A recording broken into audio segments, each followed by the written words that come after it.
तो कौन पिएगा इस जहर को? तो सब शिव जी के पास गए। देव देव महादेव भूतात्मन भूत भावना त्राहिना शरणापन्ना त्रैलोक्या दहनाद विषाद। हे देवों के देव महादेव, इस विष से हमारी रक्षा कीजिए प्रभु। तो भगवान शिव जी ने वो विष बल अपने अंजलि पर लिया।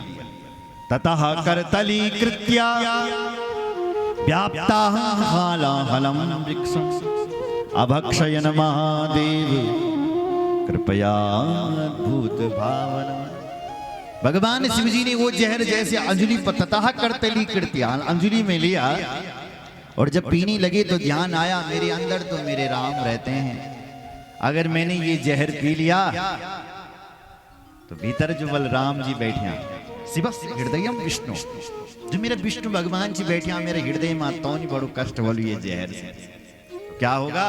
तो भगवान शिव जी ने राम नाम का सहारा लिया। रा बोला, रा बोलती मुंह खुल जाता है नहीं, माँ कहती मुंह बंद हो जा, रा माँ।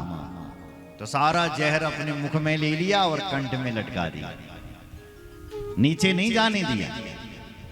और भगवान शिव जी बन गए नीलकंठ। बोलो नीलकंठ भगवान जय। तो कंठ में क्या है? जहर। और माथे पे क्या है? अमृत। अब आप मन में सोचिए, जहर और अमृत एक जगह रह सकता है? नहीं, लेकिन भगवान शिव जी ने जगह दे रखी है जहर और अमृत। और सुनो, भगवान शिव जी के माथे पर त्रिपुंड लग रखा है। त्रिपुंड, त्रि कहते हैं, पुंड्र कहते हैं उंगलियों को।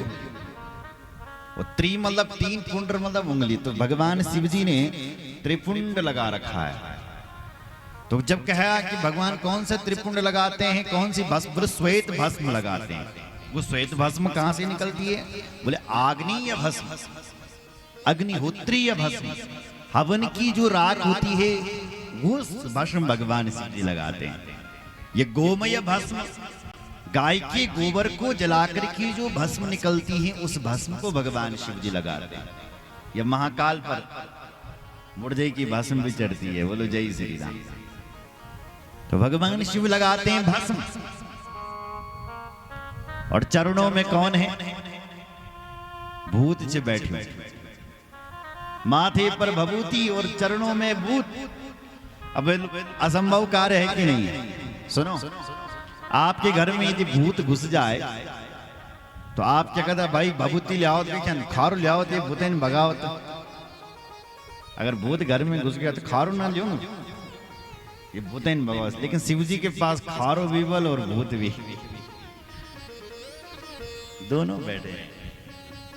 इसलिए जगत का जो असंभव कार्य है उसको भगवान शिव जी संभव करके दिखाते हैं। और सुनो, भगवान शिव जी का बड़ा बेटा कार्तिकेय मोर के ऊपर बैठता है और छोटा बेटा चूहा के ऊपर। गले में शिव जी के सांप।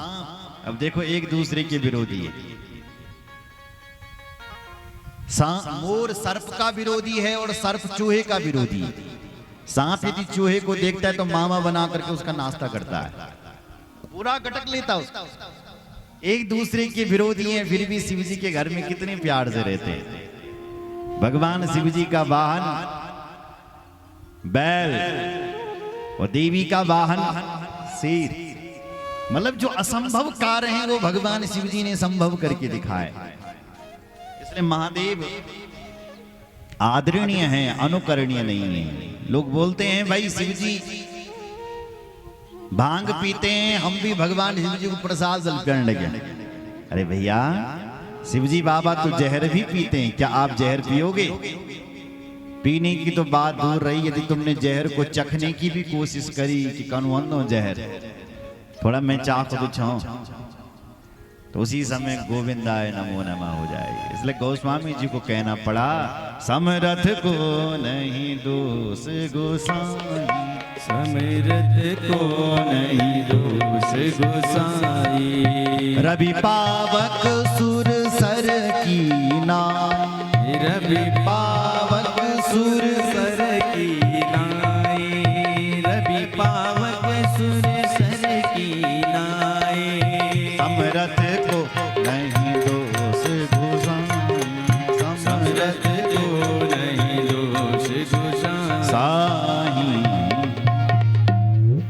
सामर्थ्यवान व्यक्ति हैं वो लोग कुछ भी कर सकते हैं। बोलो शंकर भगवान की जय हो हर हर महादेव। एक राक्षस उस बालक का हरण करके ले गया। उस राक्षस का नाम है सम्रासुर। और समुद्र में जाकर के उस बालक को फेंक दिया। तुरंत एक मछली ने उस बालक को खा लिया। तो उसी समय एक मछुआरा गया और उस मछली को जाकर के पकड़ लिया। मछली का पेट फाड़ा तो उसके अंदर से बच्चा निकला और वो बच्चा राजा को ही भेंट कर दिया। उसी के घर पर उस बालक का लालन पालन होने लगे। इधर नारद जी ने काम की पत्नी रति को समझाया कि तेरे पति ने जन्म ले लिया, तुम सेवा करो। तो रति छद्म भेष में जाकर के सम्रासुर के घर पर अपने पति की सेवा करने लगी। अब पति बड़ा हुआ, नाति दीर्घेण कालेन, समय बीता और पति बड़ा हुआ। वो बालक बोला, देवी तुम कौन हो? एक तरफ तुम मां बनकर की मेरी सेवा करती हो, दूसरी तरफ तुम्हें ये मातृत्व तो दिखाई नहीं देता, तुम्हारा व्यवहार कुछ और है, कौन हो तुम? तब उस देवी ने कहा, हे महाराज, भवान नारायण सुता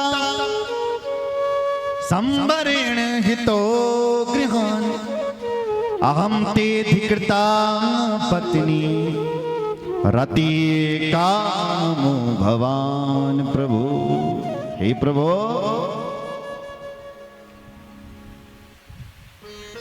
आप कोई साधारण नहीं है, भगवान श्री कृष्ण के पुत्र हैं।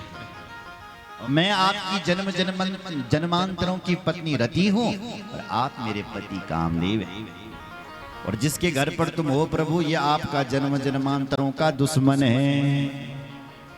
कहते हैं कि उस बालक को बहुत क्रोध चढ़ गया और सम्रासुर के साथ युद्ध किया, सैन्य शक्ति के साथ पराजित किया और तुरंत अपने द्वारिका में गए। बेटा जन्म होते ही खो गया था और आज मिला तो बहुरानी के साथ मिला।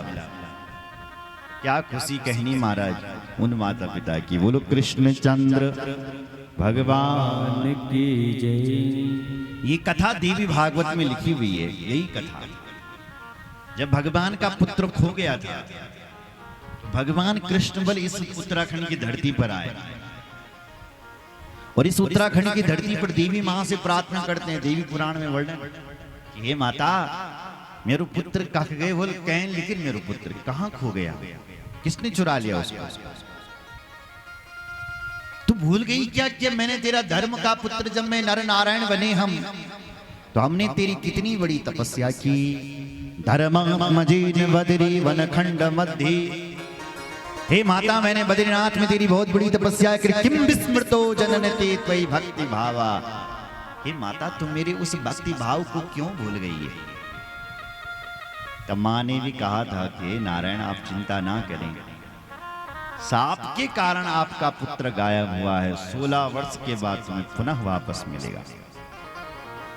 बोले जय श्री राम। बोलो कृष्णचंद्र भगवान की। भगवान का पहला विवाह